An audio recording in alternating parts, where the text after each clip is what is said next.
ហើយឥឡូវនេះគឺគាត់បានមកចាប់យកជំនាញនៅកសិដ្ឋាន400ហើយឥឡូវនេះគឺការអនុវត្តផ្សេងៗគឺគាត់ធ្វើបានច្រើនហើយគាត់អាចដឹកនាំធ្វើដោយខ្លួនឯង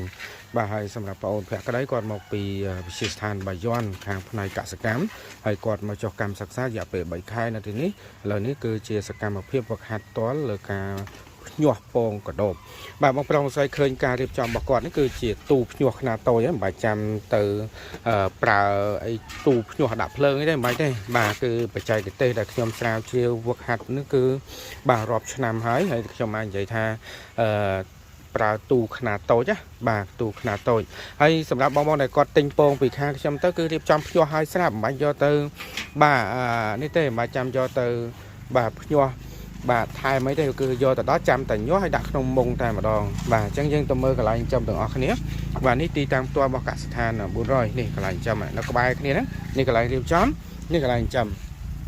ឡូវនេះគឺយើងរៀបចំប្រហែលជា 4-5 គីឡូទៀតណាចេញទៅថ្ងៃហ្នឹងបាទហើយបងគាត់កំងច្រើននេះចាប់ដើមសដល់វ័យសអាយុវា20ថ្ងៃក្រាស់ហើយចូល25ថ្ងៃហើយបាទចាប់ដើមនេះគឺពងនេះចាប់ដើមឃើញពងព្រាតនេះពងឃើញនេះវាពងពងដាក់កន្លែងនេះនោះមេបាពូជយើងឃើញនេះណាមេបាពូជហើយវាចុះទៅពងបាទហើយមានផែនបន្ត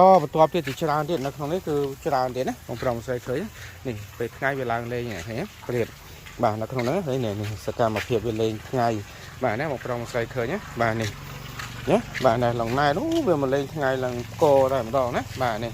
ណាបងប្រុសស្រីគឺច្រើនរោងតែម្ដងបាទហើយបងប្រុសស្រីដីតូចបងប្រុសស្រីណា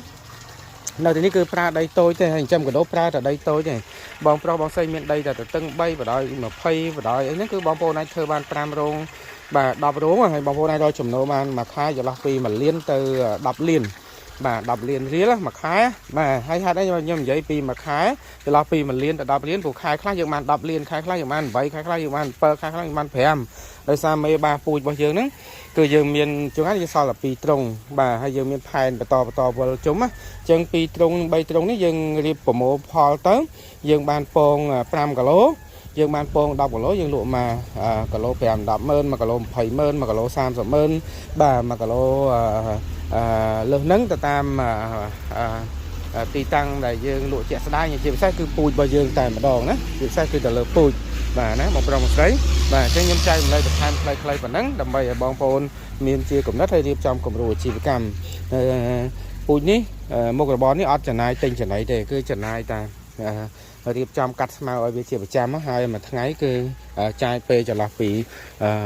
4 5ទៅ6បើយើងបកកែថែ6គឺធ្វើឲ្យកដោបរបស់យើងសុខភាពល្អធន់នឹងជំងឺធន់អាកាសធាតុហើយវាឈ្នះមិនបាច់ចាំប្រើថ្នាំប៉ូវទេបងប្អូនប្រើតែកតុលេខ1ហើយនឹងបងប្រើម្សៅពោតលេខ1ទៅពោតដែលដាំដុះបែបធម្មជាតិឬក៏មានប្រភពច្បាស់លាស់យើងប្រើទៅគឺជួយឲ្យកដោបរបស់យើងធំធាត់លឿនហើយអាសាបាញ់ទឹកផងណាបាទអរគុណ